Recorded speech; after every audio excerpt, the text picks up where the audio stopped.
Welcome back to another episode of the Braun Performance and Rehab Podcast. Joining me today is Anna and Lauren Hackett.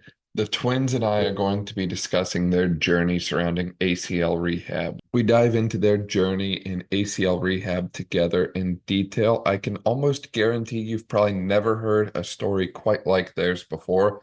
I've certainly never met twins who tear their ACL on the same leg at almost the exact same time, just a couple weeks apart, and then end up doing most of their rehab and recovery together that way. Anna and Lauren are truly amazing people, and I'm so thankful that I was able to get them on the podcast for this episode today. I know you're going to learn a lot from their journey. This episode is made possible by ISOFIT. ISOFIT is the official season 5 sponsor for the podcast. For more on ISOFIT, you can check the description below. Enjoy. Anna, Lauren, welcome to the podcast. I'm super excited to work with the two of you today. Thank you so much for being here. I really appreciate your time. Thank you for having us. For people who might not be familiar with the two of you or this neat journey that the two of you have been on, and it's almost like you're sisters and you support each other so much that when one of you went down, the other decided, you know what, I'm going to go down for the count too. Can you fill some people in a little bit about, what all you two have been going through for literally the majority of this year at this point? My name's Lauren. I go to Salisbury and I play lacrosse there. I fell on March 27th and tore my ACL and both my meniscus and had surgery April 26th. And then when did you fall? I'm Anna. I play at Elon and I fell April 19th and I had surgery on May 24th. So when Lauren fell, she was in a game, and I was watching her game on the live stream because our schools are like 8 hours apart. And I'm watching her game, and I see her take this crease dodge and just get shoved. And I call my mom, and I'm like, Mom, I don't want to be the one to tell you this, but I'm pretty confident the way Lauren fell, she tore ACL. Like that didn't look the best. And so I'm watching the game, and I'm like, okay, all right. And then I talked to her after, and she basically was like, yeah, you want to explain your game? Yeah, and then I thought I broke my leg at first. I was like, this is the worst pain I've ever been in my life. I was like, I broke my leg. Oh my God. Came home that night, got an MRI the next day, got a phone call at 5 from my surgeons confirming my tears, and called Anna. Both of us just started crying on the phone. We spoke no words. No words. I told her, I just started crying. She already knew. And then I get a phone call 3 weeks later, not even. 3 weeks later, I'm driving back to school. I get a phone call from my mom that Anna fell. And I'm like, you're kidding me. Yeah. So when Lauren fell, that next 2 days after, I was like, something's wrong. I don't feel that good. Like something's wrong with my knee, but I was like, you know what? It's fine. Like I'm just making this up in my head. Like there's nothing wrong. And a week goes by and I'm like, okay, you know what? Like I'm 100% making this up. Like there's no way, but my knee definitely felt a little weird.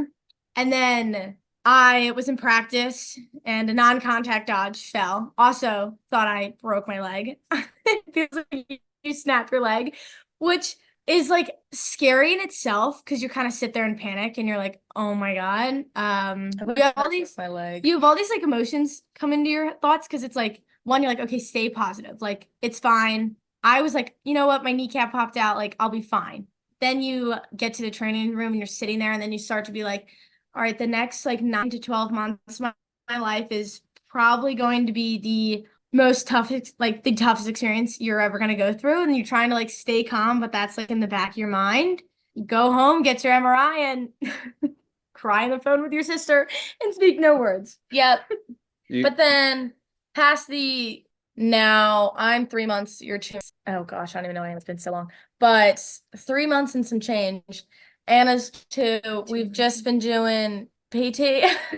PT all day, every day. Finally able to function. Nothing. So a week after my surgery, Lauren was still in the double crutches still, and I had both my crutches, and we went out to just get out of the house. Okay. I needed a break. I couldn't be in the house anymore. And each person, there'd be different people that would come up to us and be like, did you girlies get in a car accident? What happened to both of you? This is crazy. We're like, well, actually, it's like 3 weeks apart, a month apart of surgery. And everyone's just like, that's crazy. The same leg, same injury. Like doesn't seem real. But yeah, the looks were. we looked crazy. We got together. stares. People thought we got in a car accident. People just, they were like, what is going on? They're like, same leg? I'm like, yeah, same legs. Yep, same everything. Same leg, same surgeon even, and Same surgery bed. nearly identical sisters nonetheless. I mean, you two are twin sisters, and I literally, it took me a lot of practice to be able to tell the two of you apart because you look and sound and act so similar in nearly everything that I've seen you two do. So it's almost kind of creepy, or like, I don't know if y'all believe in like supernatural or like other powers that way, but it's like, Some invisible what string even was pulling happened us here, together. you know? I was supposed to study abroad this summer in Italy. So I was like, somebody wanted us to be together this summer. Yeah. Somebody's pulling for the two of us to hang out 24/7. We're like too close now. Now we finished each other's sentences. We share the same room. It's So crazy. we wake up, we do PT at home, or we'll wake up, go to PT together, go run errands, come home, do a little more PT at the end of the day. eat dinner together.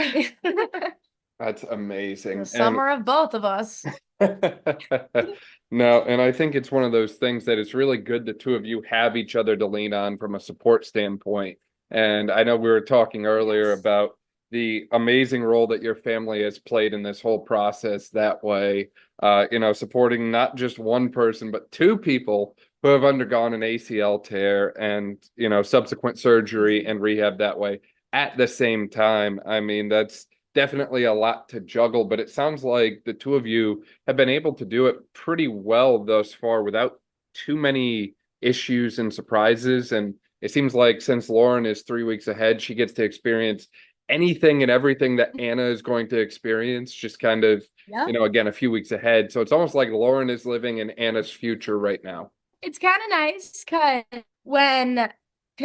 we'd go to PT together, I'd sit on the table and just watch her do all these things. I'm like, oh, like, yeah, I can see myself. Like, it helped me to be like, you're gonna get there eventually. It'll be okay. It is definitely, I would say, like, if I 1,000,000% better than each other and I can see what she's doing, and I'm asking her questions like, how did you feel at this time? Like, were you feeling this? Am I like doing this the right way? Like today at PT, we were doing single leg glute bridges on the ground, and I was counting for the two of us. I was just like, okay, beat this. 3, 2, 1, go. You need support. She would go to the stairs. I'd get all of our stuff like for the ice machine, set it up, and then we'd both go to bed. But it's like if she wasn't there, I forgot my ice tonight, whatever. I'd make her go. And definitely more of like a let's sit down and relax, and I'm definitely more like let's do everything we possibly can. Like it's fine. And then she'll be like, and I'm like, yes, like let's go. We're gonna do this. We're gonna do this together. It's definitely easier when you have a buddy. Everything stinks alone. Or it's nice because I'll be like, can you help massage my leg? Or can you help massage my calf? Like, and she gets it. Like I feel like sometimes I'll say things, my mom's like, wait, I don't understand. And I'm like, Lauren will understand. Just like ask Lauren. Like she gets it. No, I think that's amazing how you two have kind of been able to play the role of like mutual rehab partner for each other that way. And I think that's something I find a lot of people tend to struggle with when they have to walk this journey on themselves is, a lot of times people don't understand what the other person is going through because they've never gone through it themselves. When in reality, you two get each other to a T because you've been in this situation. You're each in this situation right now. You're walking through it together that way. So I think that support system that you two have going back and forth is absolutely unmatched that way. And I think that plays a crucial role in helping you come back. And I also think, speaking of that, I think that the mental challenges and mental barriers after an ACL injury are extremely overlooked and underemphasized. And I think that support role, that support system development that way is crucial here as well. The two of you mentioned you're on crutches for quite some time and you were kind of limited in what you could do and where you could go and all these different things. And, I would imagine when you're a, teenage 20, 21-year-old college girl in summer, the last thing you want to do is sit in the house all summer long and not travel and not go to the beach and not do all these amazing fun things, right? So it's certainly one of those things where I feel like your locus of control is literally ripped from you and then put into the hands of people like myself or John or whoever that way, who get to rehab you and tell you when to do certain things and when you can start to run and jump again and that sort of thing. And I think that having someone to kind of walk through that process with, makes it a little bit more bearable. Not to say it's not challenging still, but at least you have someone that can relate to it, that's going through it with you, as opposed to just trying to face all of that on your own. I stand by the statement. I'm like, if you do not go through, you don't understand. Like, some of my friends would do it to their ACLs or stuff like that before. And now I'm looking back and I'm like, oh my gosh, I wish I did more. Like, I didn't help you enough. I'm so sorry. But like, you do not know unless you do it. I like fully stand by that. Like, if you did not do it yourself, I think trying to get in someone else's shoes and understand what they're going through is so hard, because it is a long process. I'm just being able to walk 3 months later, fine. Like, it took 3 months for me to feel okay. Like, I'm just finally getting back to normal. I mean, I can't even run, jump, anything like that. I can just walk right now and I feel fine, but like, nobody really knows because they haven't done it. To me, it's like, oh, it's like walking, you're fine. But to me, like, oh my God, I can walk again. Like, it's a huge deal. But like, you don't actually do it, you know? I think the same thing with that is, I was home right after surgery and I stayed home because I started at the beginning of summer. Lauren came back to school for like 2 weeks after surgery, and she would call me being really frustrated. Like, I can't, because the crutches, your like leg is disabled, but also lose your hands because you got to hold the crutches and walk at the same time. So she would call me like, I can't make dinner. I can't do this. I can't do my laundry. Like, I can't make my bed. I'm getting really frustrated. So being at home, and then I would get really frustrated and I'd get really like stressed out. Lauren would be like, don't worry. Like, let me help you. You can do this. Like, swing your crutch almost. Like, she would teach me how to like walk around almost. And I was like, okay, I didn't know I could do that. And you're like, okay, I didn't know I could do this. And that was very helpful because she could like help me through it when other people don't understand how to do that. There's just things that I had to learn on my own that I was like, okay, if I hold the brace and move my leg and hold the crutch a certain way, like, then I was able to do certain things where I could just be like, Anna, here's a tip. Like, trying to go to the bathroom by yourself with a locked brace is definitely not the easiest thing. But I was like, oh, if you flip your crutch upside down, you can put your foot on the handle and it's so much easier. Yes, I needed to know that. Took me 2 weeks to learn that, but definitely helpful. And I think another thing with like the mental part of like, you're in college, you live on your own, you live with your friends, like you drive, you have all these like independent solo things you're a part of that just get stripped away from you. You can't drive, you can't really make anything for yourself, you can't get off the couch really easily, going to bed's difficult, just like getting your eyes hard. Like, you need all these people just to help you do basic things that you just normally do. Like, pre-surgery, I was walking around feeling fine. Like, I felt totally normal, like nothing ever happened. And then it's just, you get surgery and everything is stripped away from you so fast. And it's not as like a slap in the face, but it's definitely like, wow, like I really can do nothing for myself. And then Lauren would tell my mom like, oh, this is how you do this and this is how you do that, where I started to get more of my independence back. And I think when Lauren was able to drive, I felt a little more independent, but then you still can't leave the house unless she wanted to leave. Like, one day I was like, why don't we just go somewhere to get coffee or do something and like get out of the house? And Lauren's like, oh, I don't want to. I'm like, great, well, we're stuck. So it's like, you cannot do anything for yourself until like 8-7 weeks, where you start to feel a little normal, but your first couple weeks is very frustrating. Like, a lot of times I would just get frustrated a lot quicker than I normally would, which is just, it's in life changing. Like, you got to just change your perspective. No, I think that's such a great point on shifting perspective and mindset that way. And I think this process really teaches you to appreciate the small little wins that you get to experience in life. And it's one of those things that, as we have these conversations, people keep telling me how rewarding the process is. In fact, I just had a conversation about that with a girl I was working with earlier today. She was saying just how smooth things have gone. I was like, really? And she's like, well, maybe there's a couple speed bumps along the way. But in general, she got to that higher ground that she was after. And she was like, it's just a rewarding process to literally be humbled by this fact that you have to relearn everything, how to walk, how to jump, how to run, how to even get comfortable going about playing your sport again, because you probably haven't taken a period of 9 months off from whatever sport you engage in, years that way. So it's one of those things that's very humbling and very rewarding as well, because you kind of find that the more work you put into it, the better your outcome becomes. And, I think that that's something that can certainly be said about the two of you that way. I know you two have been keeping each other accountable and grinding constantly. And I know that your boy, Harned back home, has been working you like dogs all summer long, trying to help you out that way. So I certainly think that the work ethic piece applies here. I want to go back, though. You mentioned something real interesting as you two were talking earlier. You mentioned about, the crutch hack for the bathroom that way. And it's so funny because pretty much everyone I rehab at some point comes in and tells me, like, man, that first trip to the bathroom, that was real humbling. I had so much I had to like figure out and problem solve on the spot there. And we've kind of come up with a series of different little hacks, for lack of a better way to put it, that have helped people, like the crutch trick you mentioned.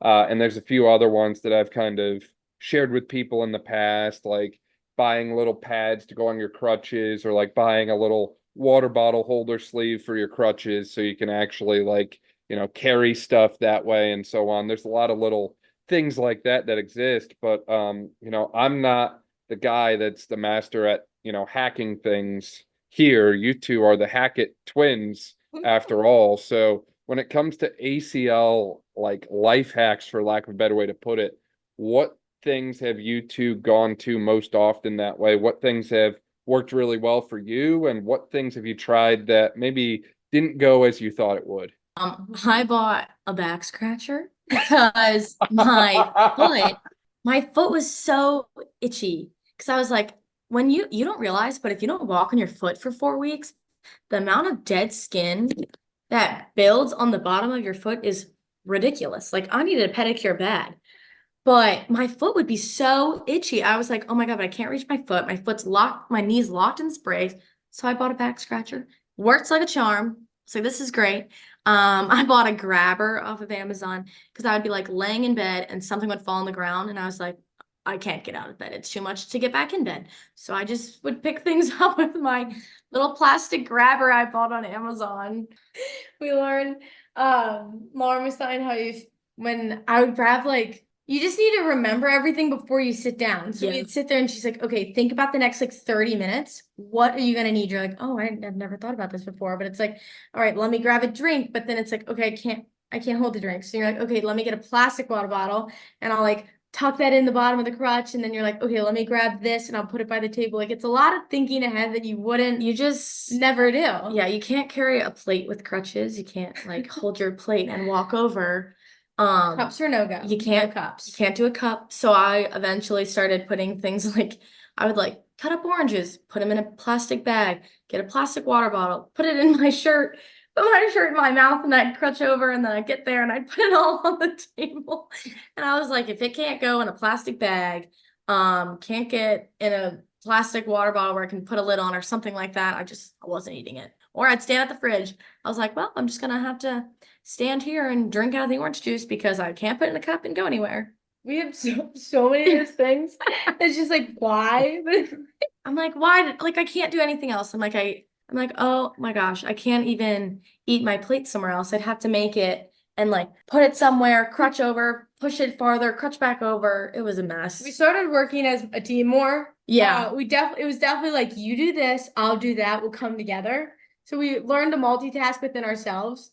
Yeah, once I got off crutches, the 5 weeks with no crutches was huge because I could carry things. I was like, oh my God, I have my hands back. So I would carry her food and then I'd walk back, grab mine, walk back over. The worst, we'd go to PT and I'm like, all right, let's get to the car. But getting to the car is oh, let me just get into the car. Well, now it's, okay, we need 20 minutes to get from upstairs to down 2 flights of stairs and down another set of stairs. So she's sitting in the back seat with her leg on the other seat. So I'm like, so then it's just okay, you grab the waters, I'll grab the backpack, I'll get the bands, and then we'll meet in the car. Break, go. And we're slow people to start. Now we're really slow. We got to give ourselves extra time for everything. You know, it's interesting you mentioned, well, we were slow people to start that way, and now we're really slow people. Yet, two really slow people still figured out how to get to the beach multiple times this summer. What was it like navigating the beach early on in this post-op ACL process? Was it something that was easily done, challenging to do, but anyone could do it with the right drive and ambition that way? Or walk me through how you were still able to live college girl summer at the beach, even after undergoing ACL surgery ×2 here. Yeah, we never went to the beach till like we were both like could put weight on our legs again. So we went when Anna was on like the one crutch. The lifeguard with the four-wheeler, not the it's kind of embarrassing, but he was a huge help. You take your crutch in the air and you wave him down. Come drive us over to our chairs, please. Thank you. He was a big help. But we one time had to go down to the sand, and I figured out the chairs that are like backpack chairs, they keep the weights like even on the chairs so you can like stay center of gravity. And I had my two friends be crutches because Lauren was farther along than I was. I was like just kind of walking. So sand's hard enough with two great knees. So minus the one, you're like, oh God. So I had my two friends basically like crutch me over. So I'm like hopping over to the sand, and Lauren took it very slow.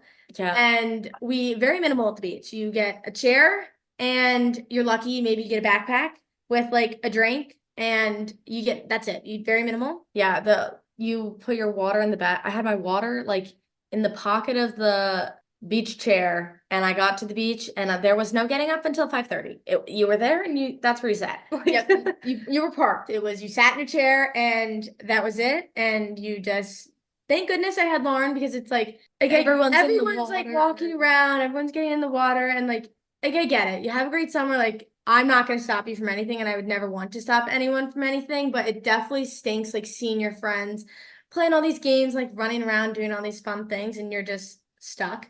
So having Lauren, we just talk. Our problem is we now finish each other's sentences, so we would talk for hours at the beach, and like our friends would come back to their chairs, we get to talk to them, but it's definitely difficult seeing like everyone do all these things, and you're just kind of stuck. Like you can't really move, which stinks. But going out when I wasn't able to put weight on my right leg was very difficult. But Lauren would kind of push people out, like heads up, here comes. I would go first. You'd see me, and they'd be like, oh. And then in came the same person behind me, just a little bit worse. So it's in the crutches. You part ways. So it'd be like, oh, she's got a big brace. Oh my goodness, she's got a big brace and crutches. It's like, what happened? But definitely working together to part the crowds. Yeah. I love that. I mean, teamwork makes the dream work after all, right? You know, and it's one of those things. I think it's great that y'all were able to get out and get in the sun, because the one thing I've learned since moving to Maryland is getting that base tan layer down for the summer is really, really important to people. And if you're not able to do that, it's almost like the world ends. So I'm glad that you were able to get out and get in, you know, a little bit of sunshine, a little bit of beach time this summer, and that you were able to make it work. And I mean, I guess on the bright side, Anna now has a new go-to if she ever wants to get like the number of a lifeguard at the beach. She can just kind of like hobble on out there, wave them down, and be like, hey, while you're here, what's your number again? He's like, where are you heading? I'm like, as far as you can take me. Yeah. I mean, well, in Ocean City, you know how there's like the crosswalks with the numbers? We did not make it. That's a fast number. Walking that fast is very difficult. So we only made it halfway. We got halfway, and so you just have to hope that the drivers have their eyes up, because I'd be like, great, we're still here. I know the light's green, but please don't hit us, because if you hit us, I mean, it can't get worse, but it might. Like, hold on. We're not that fast of walkers yet. Yeah, it was. I mean, like, you really got to take it like day by day. Like if you stayed inside all day, every day, went nowhere, I would go crazy. Like, you really got to be like, you know what? Yeah, I tore my ACL, but I'm going to the beach. I'm making this work. I'm going to go out, see my friends. I'm going to go talk to people. I can't stay inside all day, because if I do, then I'm just going to go insane. So you really just got to be like, you know what? It's getting done one way or another. I'm making it there. Like, There's no no. I see it as just like perspective change. Like Yeah. this is not my normal summer. My normal summer is I wake up really early and it's filled with like running, working out, going to the field, playing lacrosse.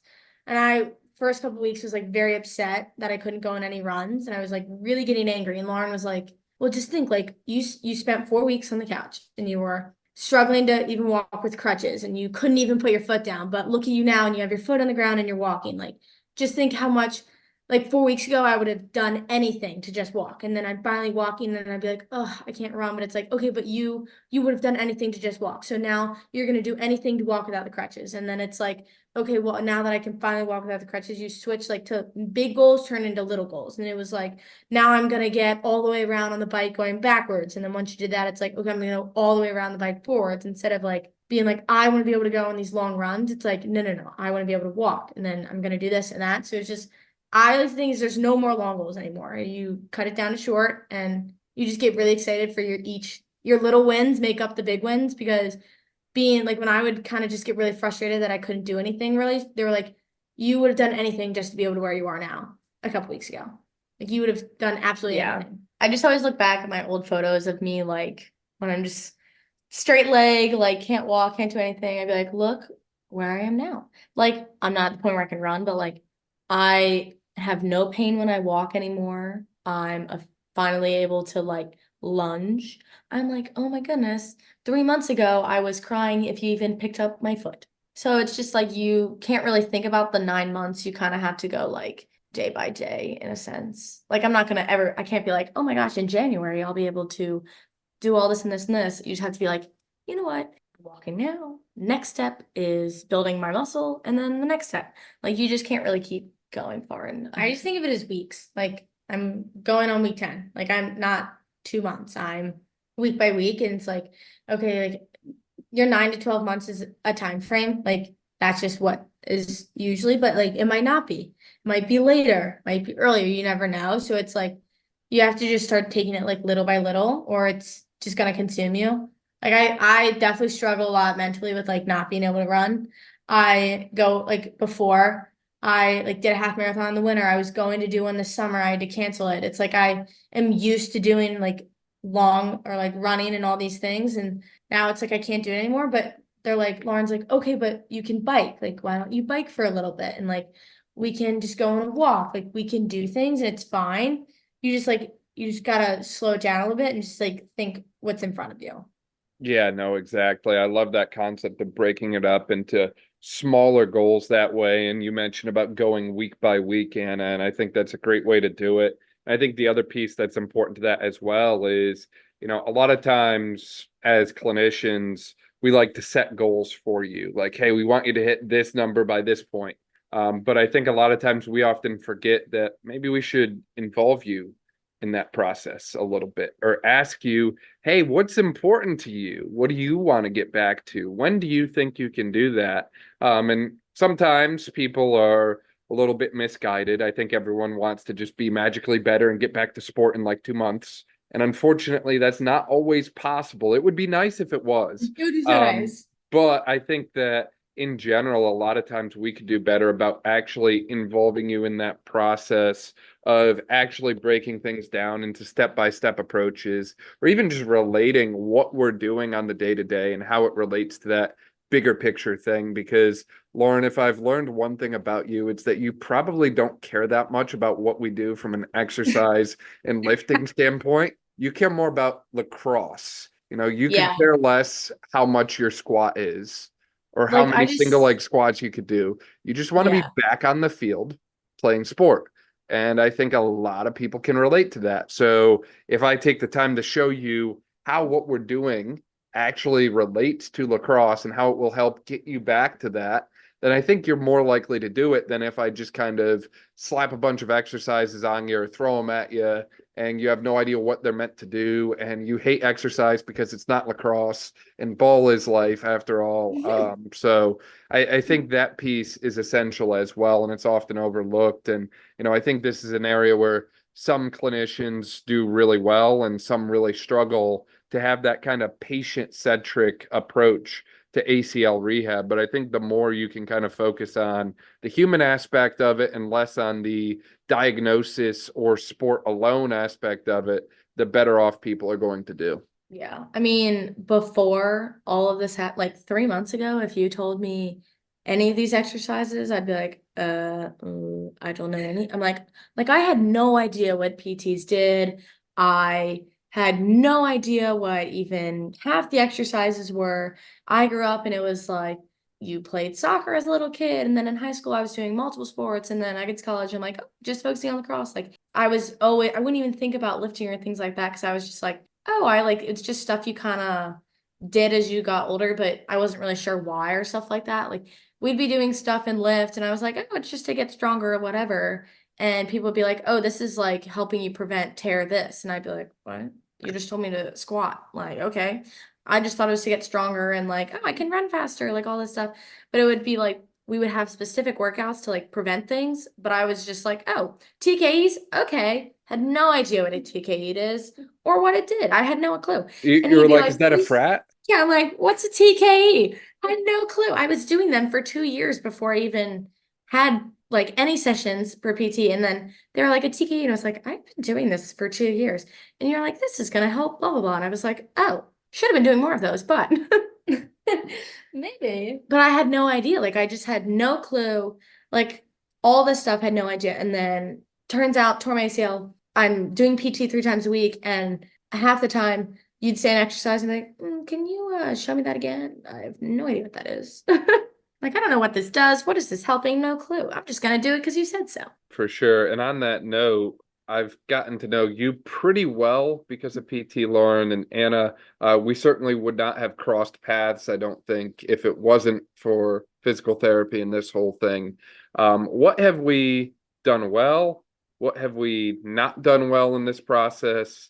And what could we maybe have done better? Like, this is your chance. Like, critique us a little bit here. Walk me through the process that way.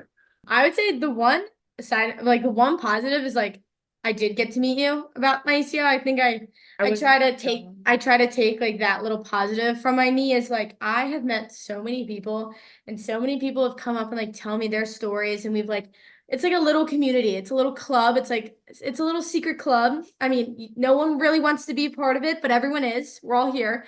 And so it's like, I did get to meet you. That's a positive. I do get to do this with all these new people and meet all these new friends. There's a little positive. So that's like the good thing. And I think one thing that was like really great is when I showed up to PT for the first time, I didn't have Lauren my first time going. It was just me and my parents. Dropped me off and I'm like, I have no idea what I'm doing. And you were immediately like, hi, like, it's so nice to meet you. You're so positive. First, I was like, okay, I can do this. Like he's excited, so I can be excited. Like if someone I met was like, all right, you ready to get this started? It's like, okay, that stinks. When you and John are like ready to go and like he's always like, let's work. It's like, okay, well, if he's like convincing me almost like I can do this, we can get through it. It's like, I think that was really nice when I first met you, that you were very happy to see me. And I felt very welcomed and very comfortable when I first stepped in. My first text to you, and I was like, hi, I got your number from blah, blah, blah. I tore my ACL. You were like, first, so sorry. That is terrible. Like you acknowledged it's not great. But then you were like, well, now we are going to do this, this, and this to get better. And I was like, okay, he has my best foot and interest. Like he wants me to get better. He wants to see me succeed. Like I think if I didn't have a physical therapist, like your surgeon, like they're awesome. You see them, they perform the surgery you need. But like I see him once a month. I saw him 1 week after I saw him for my first month and then for my month 3. But like, that's about it. I don't see him other than that. If I want to shoot him a text, he's always there, but it's not like I see him every day. Like the physical therapist was like the first person you see. They're like, it's okay. We understand it's a rough time. Like we know that you're not obviously going to be like the most excited person ever, but like they're always there to like understand. That is like, let's do ACL. Yeah. Like the first time I went to see John, I was shaking and I looked like a crazy woman. The second time he told me to bend my knee, I just instant tears, like literally started crying right in front of his face. And he was like, oh my gosh, like it's okay. Deep breath. It's fine. When I went to go see you and I couldn't even get off the table before I even had surgery, you're like, it's okay. We'll get through this. It's fine. it will get better. It's only 9 months in the grand scheme of thing of like my 20 years. Like that's nothing in the moment right now. Yes, that sucks. But like in the grand scheme of things, yes, like in my life, it's just a small thing. But like you guys are the first people to be like, it's okay. We know what you're going through. We've seen this before. It's okay. So I think that's like a key thing to have is like you meet so many people, and B, everyone just wants you to see you succeed. Yeah, like when I met you for the first time, and I think I was seeing you twice that weekend, the first time I saw you. We like checked my flexion and then my bend, and then you were like, okay, we're gonna do all these things to get it to be by 70 degrees by Friday. This was like, I don't even think I was walking yet. I thought that was super nice because you gave me like a very reasonable goal. I did PT. I think it was like a day, like a Wednesday and a Friday. So then Thursday I was like, okay, I'm gonna work really hard to get to this 70%. Like I'm gonna do all the exercises I need to do at home, the ones that they're given. And it's like it's almost like you see your PTs every day and they want you to succeed, and you set a goal that I wanted to hit. And so then you come in, you're all excited, you're like, okay, bend my knee and please be 70 degrees. You're like, okay, come on. And then with all of that, I think the one thing that is the hardest is like, obviously you guys are not psychologists or anything like that, but the mental aspects, like I think like what you said, I think it does get looked over a lot. Like we're pretty two happy people. We look up, like I'm always looking on the bright side of things. I'm like, you know what? I've met all these people I wouldn't have met. Like this has given me a new perspective in life. I have a new appreciation for people who were injured and have been injured. But like at the same time, like you are now just hit with a wave of almost not like disappointment, but like you're like, I can't do this right now. I can't do that. Like I can't even walk. I can't do this. I can't do that. Like there's a lot of stuff that you can't do in the beginning that just kind of hits you all at once. Like you just get instantly hit with like, you can't do this. And then you're like, I'm 20 years old and I can't walk. Like, are you kidding me? But us at the same time, like we see you every day, and like you guys obviously want us to succeed, but at the same time, like people aren't psychiatrists like that. So like sometimes I think you also need to reach out to like another person for that aspect. Like a PT can't do everything. So like I think the team of like an ACL traditionally is like PT surgeon, that's probably about it. But I think now it really needs to look at like PT surgeon, like a sports psychiatrist, or like someone to check in on your like mental health side of things, because like I feel like nowadays it's definitely become more popular, but the traditional route is always just have the surgery, see a PT, get back on the field, where like it really should be like see a therapist, talk about what just happened. Like I thought I broke my leg, major incident, like it just gets thrown out of the window. You're like, oh, PT surgery now. And you're like, okay, this is my life. But you don't really have time to like break it down with anyone. Like you kind of like if I didn't have Anna, I would have had no one to talk to this. Like I have my friend who helped me through all of it. Like without her, I think I would have been in a bigger mess of emotions. But you need someone that you can process things Yeah. with. Like I think like I always think I'm so thankful that I have Lauren, because her and I can process everything together. But it's definitely a lot, because you go from like this very independent college life, and then within a blink of an eye, 10-second dodge where you fall, your life gets changed completely. Like you get almost slapped in the face, and it's very defeating. Like you're almost like, what did I do wrong? Like, was I not strong enough? Did it just freak accident? Like what out of my control did I do wrong? you get the instant thoughts of like, why me? Yeah. Why now? Why that second? What if I passed the ball and I didn't run around the crease? Like, what if? And like my friend, like would have happened another time, or was it just that weird accident? So it's definitely a lot. Like you need someone to talk about it. You can't because like Anna didn't have hers by my time, so I talked to my friend Rachel about it like all the time. Without her, I would have been a mess. So like I think you either need to find that person in your life, or you need to genuinely reach out and go find a sports psychiatrist and be like, I'm okay, but I need to process this with you. Like you have to find someone in your life that understands. And I still stand by it. If you did not do it, you do not know. Like my friend Rachel did it before me, and she understood. But some of my other friends who had no idea, like they're like, why are you so upset? Like it's not the end of the world. And I'm like, but right now, it seems like the end of the world. So if you don't have that person, like it can be tough. And like a physical therapist, you cannot expect them to be there like that. So I think like as we have more technology and stuff like that in the future, we really need to think of like implementing that into like the normal ACL recovery plan. Lauren, I love hearing this like future healthcare leader in you come out here because Future nurse. yes, Hopefully. exactly. But I think you're on to something essential there is we have been so siloed for so long in the medical field. Your surgeon does your surgery, your PT does your rehab. You go to school and you work with ATs or you work with your strength coaches or whoever that way. And the majority of the time, those people are not talking with each other. Sometimes they don't even know who each other is. And I think that the more those lines can become blurred between one another, the better off you're going to be provided, right? The more those people talk about, your case and collaborate on how we can all best provide for you, because you're the most important person in this. It's not about one person's ego or who gets to make the post on Instagram. None of that stuff really matters if you are not provided for. And on that note as well, there are a number of schools out there that I've, had the privilege of talking with recently who have ATs and PTs and sports surgeons, team surgeons that way on staff. And they also have massage therapy, chiropractic, sports dietitian, sports psychology, all of these other disciplines right there all in one spot for their athletes. And I absolutely love that because you're right. There's so much that goes on in the ACL rehab world that just doesn't get talked about. And I think that the more we're able to provide some of those different things, I know you mentioned mental health really heavily, but even going the dietitian and nutrition route for a second, there's some individuals I talked with who have gotten really frustrated because they gained a little bit of weight during the rehab because they're not moving as much. They're not going, doing the things that they normally do and working muscles and burning calories, or, they watch their quad kind of shrink up on them the first couple of weeks and they get a little bit depressed by all that muscle that they had before, getting the gym gains and that sort of thing. And it's just gone in the blink of an eye. And I think that the more we kind of all collaboratively work together, to address those things. And I even mentioned chiropractic and massage there.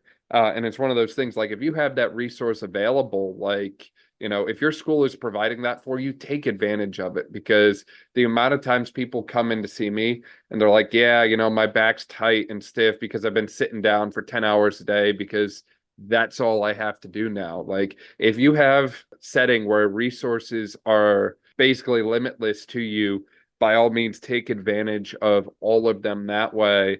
And, I personally kind of hope for a model in the future that kind of couples all of these different things together in one outpatient type of setting that way, because it's great that we're starting to transition that into becoming the standard for our college athletes. But why is that not the standard for every athlete, whether you're in high school or whether you're maybe post-college, whether it's, playing a recreational sport or a professional sport that way.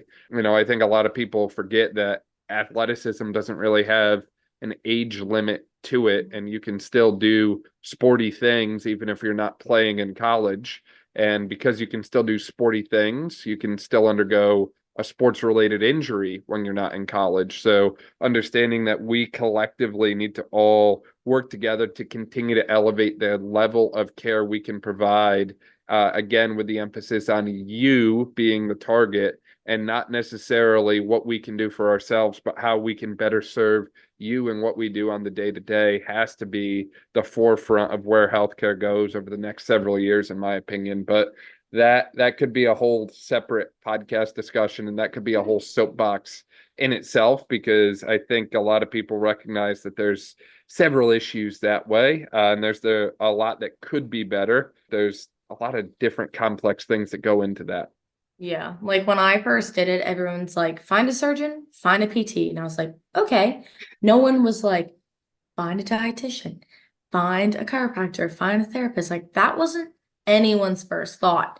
But to me, those might even be just as important as the surgery itself. Like if you go into surgery with like a terrible mindset, like there's no way you're going to accomplish anything.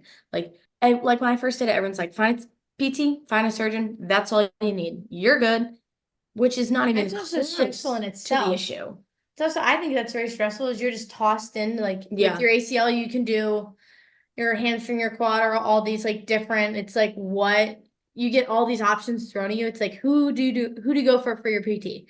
Who do you choose to be your surgeon? How do you go about the surgery? It's like all these things are just thrown at you, and then it's like that is like blinding in itself, but then it's like all the other people. It's like, I don't know. I feel like it's just so many Yeah. launchers. Like, I don't know. You kind of get like shoved in, like, because honestly, like, if I wanted to play lacrosse again, I kind of have to have the surgery. It's not like I can just like, whatever.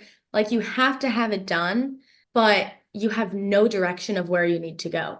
Like, I kind of was just like frozen in time. I was like, I don't even know a physical therapist. I don't even know a surgeon. I was like, oh my goodness, I don't know what to do. My parents were like, oh, we know this guy. He did your brother's shoulder surgery. And I was like, okay. So I went to talk to him, and that was step one. Then I talked to my friend. She recommended you. I'm like, boom, surgery PT, there we go. And then I'm like, wait a minute. I have to have ACL surgery. And he's like, you need patella. You can do your quad. You can do a cadaver. And I'm like, I have no idea. Like, what are the best options? Like, and he would line them all out for me. And then I'm like, you know what? What do you think is best? Because I truly have no idea. I'm like, it is a huge bubble of I have no idea. There's a million questions. I think I don't know. I have no idea. Who do I go to? Is your like First thought. I think I say I don't know what I'm doing probably 1,000 times. Yeah.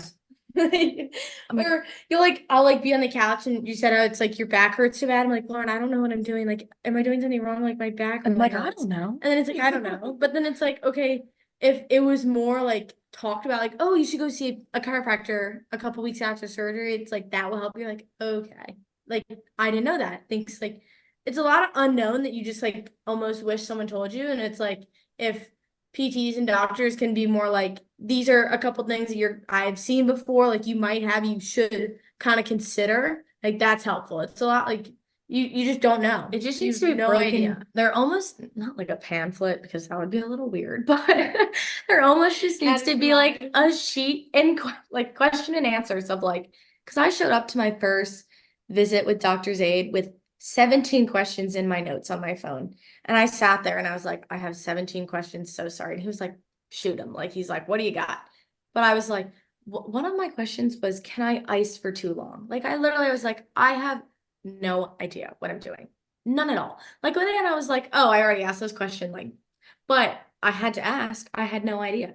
Some of my questions were like, oh my goodness, it's my right leg. I can't drive. When can I drive again? When can I, like, so many things, like, when can I take Advil? Should I take Tylenol? Should I take both? When do you stop that? Like, all of this stuff you just don't know that you have to ask, but sometimes you don't know the questions to ask. Like, if it's almost just like you are in a bubble of pure confusion and you have to somehow navigate yourself out of it with not knowing where to start or where to end. I would say like a week after surgery. I didn't know this was a thing. Goodness, like Lauren's nurse, I guess, but pressure ulcers or pressure. Yeah. I didn't know my heel was burning. Like, I thought someone took a torch to the bottom of my heel and was like burning my foot off. And then I'm like Googling, like, why is my foot burning after surgery? And it comes up with 1,000 things. And you're like, oh my God. And so I'm like, Lauren, like, my foot's burning. Is my knee, like, is something wrong with my leg? Like, what is happening? And she's like, just take your heel off the pillow. I'm like, oh, that's so simple. Like, you just have been laying down for 24 hours. You're like, that's so simple, Take but your it's like, foot you off. don't know. Like, I felt so dumb, but yeah, you feel dumb the whole time. Like, I don't think I've ever been like confident, like, yeah, that's the right idea. But Yeah, you never think you're doing something right. It's pure trial and error. No, it definitely is. And, as you get into this world, you realize just how much goes into it and how many different things there are to consider and how many variables and factors there are. And no one has 100% of the answers to everything that goes into it that way. It's a continued practice and evolution for all of us. But I think this is definitely, where going to someone who has done this before and it's not their first rodeo is absolutely essential. that way, Mhm. because I think having someone who walks through this with people every single day and knows what to expect and knows where you're going to be at and knows roughly what kind of obstacles you get, along your journey that way, makes the whole process a lot easier. Because as you mentioned, you kind of thought, hey, it'd be great if they had like a little FAQ or checklist or things to consider, some kind of little like pamphlet, like you just tore your ACL, here's some stuff to know. And it's like, hypothetically, that list would be so long by the time we ended up making it that most people would not want to read it, because it would look more like a textbook than it would anything else. And I think that, in general, education and knowledge is absolutely essential in this space. Like, we want to give people all of the tools and everything that they need in order to feel comfortable and confident, whether that's just kind of explaining the surgery and the different considerations from, which tendon to harvest, what those means, drilling of the tunnels through the tibia and the femur, what that means, and so on that way, or the different types of meniscus repairs, because there's different types of tears and different types of repairs that happen. There's a lot of different considerations that way. And I think that, ultimately we have to do our best to provide for, again, whatever person is in front of us, whatever level of knowledge or information that they're seeking, we have to find a way to provide that for them, but also be able to explain it in terms that they can understand, right? Like if you came in and I started talking about, a meniscus root tear and how the tunnel for that through the tibia has to be different than the tunnel through the tibia for the ACL graft, you would look at me like, Dan, what the heck are you talking about? Like root tear, two tunnels, I think you what did the do heck? that. You drew it out for me. Right. Like there's so many different things. And it's like, maybe we should, instead of trying to, explain what we know in these super complex terms, maybe we should just simplify it to a level that the person in front of us can understand the context of and the meaning of, but not add insult to injury, in the sense of, you mentioned you feel like you had a lot to learn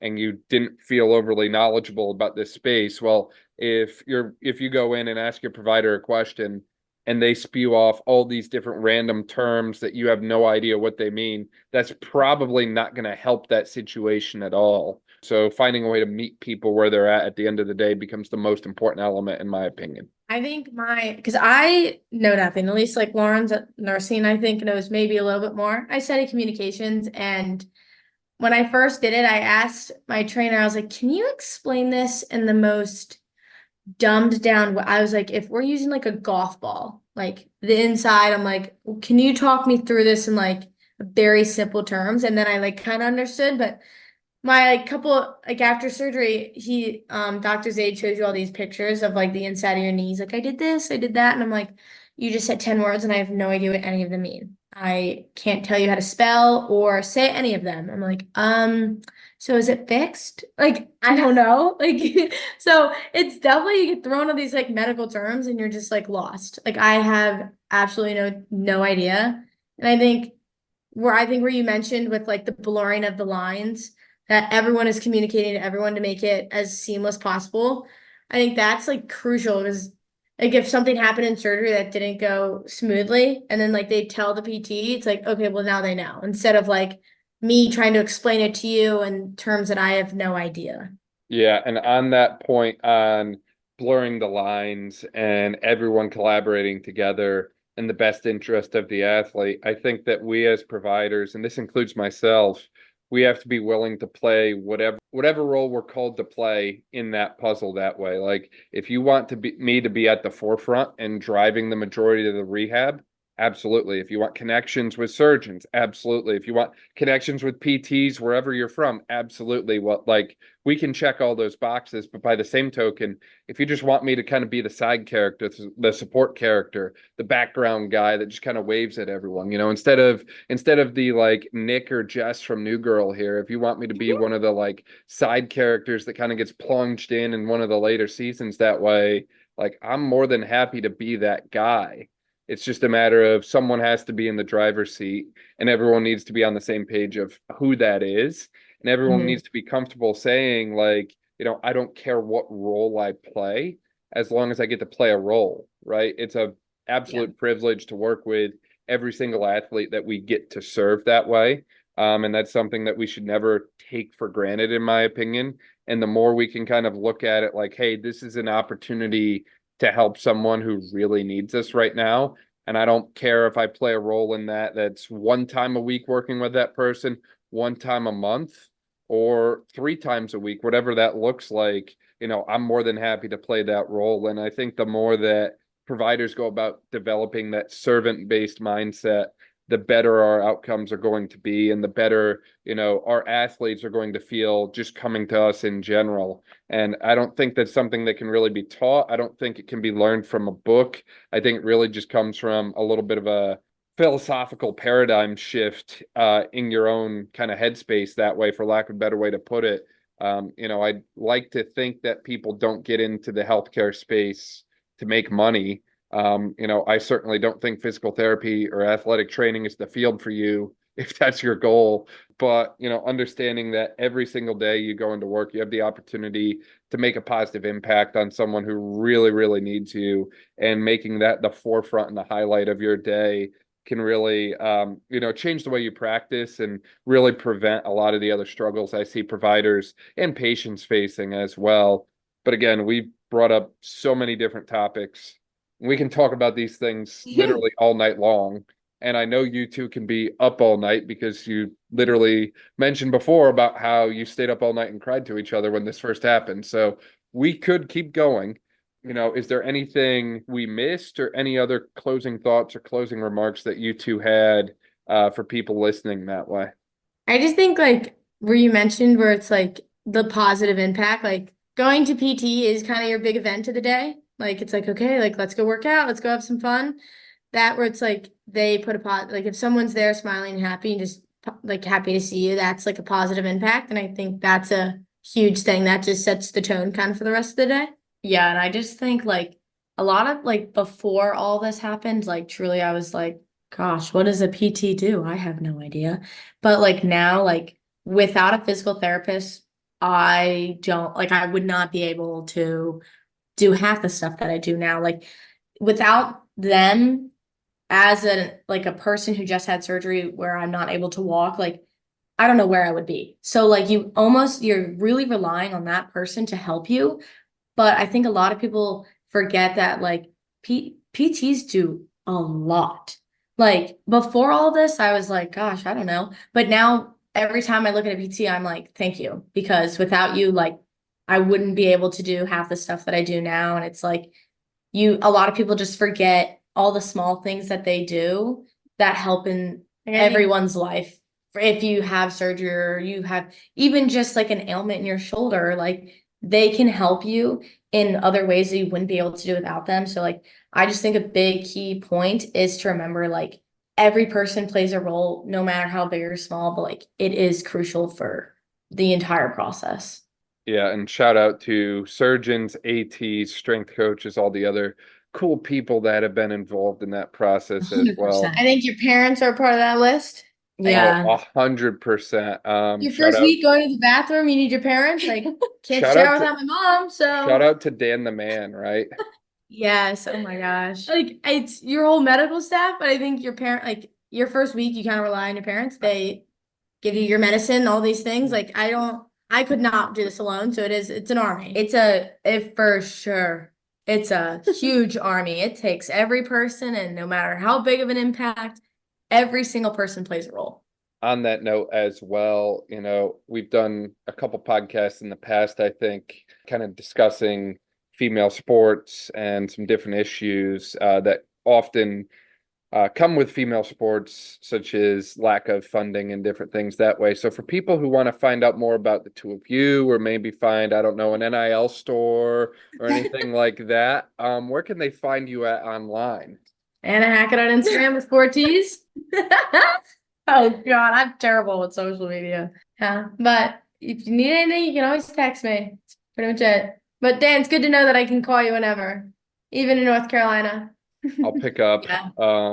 You'd be I've amazed. actually texted him before. You'd be amazed at some of the phone calls and text messages I get from people.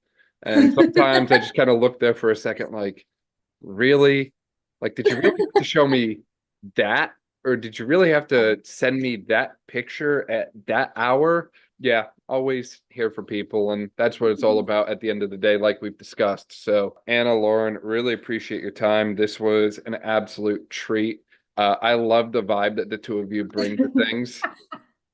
Absolutely unmatched. Chaos. Really It's appreciate your time chaos. and looking forward to maybe another one in the future. We'll see. Of course.